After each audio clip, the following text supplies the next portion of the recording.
Hi, I'm Nina Slavik on board Norwegian Bliss, the very, very first inaugural in North America.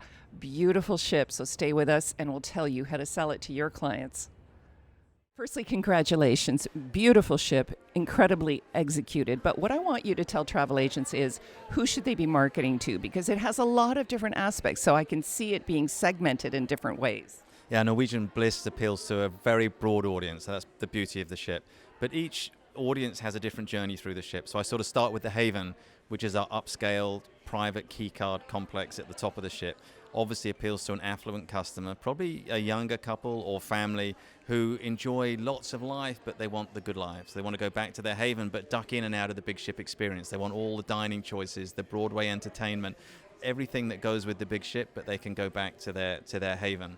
The solo traveler, we have rooms for solo travelers where we have rooms that are priced and designed for the solo traveler, a lounge that they can meet each other, not to hook up, just to find other like-minded solo travelers to enjoy a trip with. There's a whiteboard in there. Someone says, hey, having dinner at Cagney's tonight if anybody wants to join me. So it's a very comfortable way for solo travelers to meet other solo travelers. And then you have families, lots of opportunities for families with connecting rooms and where families can have some private space, but also be with the kids and know where the kids are, so they like that. And then for the value-conscious traveler, we have the inside staterooms, very high quality, access to everything on the ship except for the Haven, and they get to really have a very value-oriented vacation. So there's lots of different journeys through the ships. Very important travel agents understand who their customer is and then tell them what their journey through the ship is going to be like. So lots of different audiences, but very broad. I'd be hard-pushed to have someone walk into a travel agency that I couldn't find a way of positioning this exciting product to.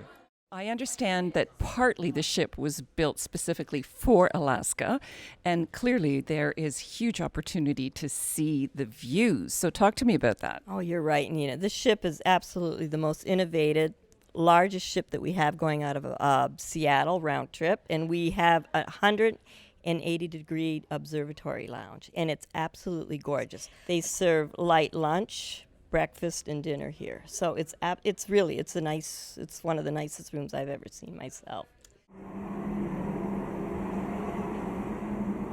Nina, I'm telling you right now, I've talked to some people and they've done the racetrack. It's a double-decker racetrack at sea, if you can imagine. So I can't imagine doing that in Alaska, but at the same time, I can't wait to do it. Yes. So it does kind of break that stereotype of who does go to Alaska and what to expect on a ship that does Alaska. So I can't forget to mention laser tag. So we're doing the double-decker racetrack, which would be so much fun, as well as laser tag at sea. So I think those two things really do break that kind of mold as what we expect in terms of Alaska. And of course, with Norwegian's famous freestyle dining, there are so many different ways for your guests to enjoy a wonderful meal. Alex, tell us all about it.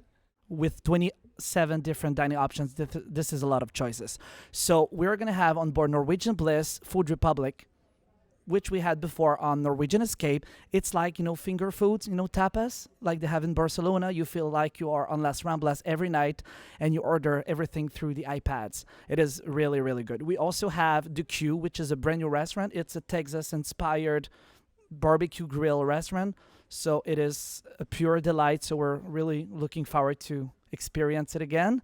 We also have like other crazy ideas. We came up with Coco's, which is our chocolate specialty little place where you can have ice cream as well as your favorite dessert. So lots of options. And not just that, but the service was so attentive, and it didn't feel in the least bit forced. It felt like a very upscale kind of experience.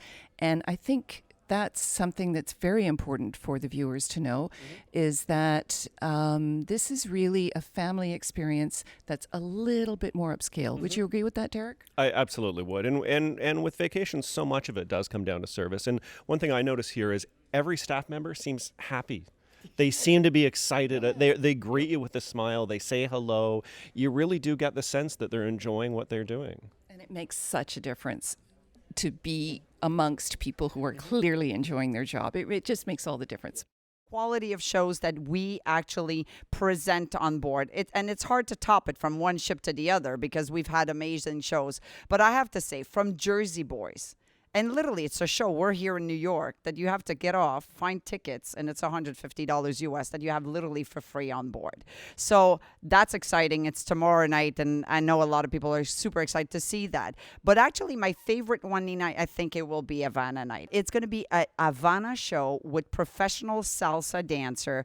I haven't seen it yet, but very, very upbeat. So for the dancing lovers out there, they're going to have something for them.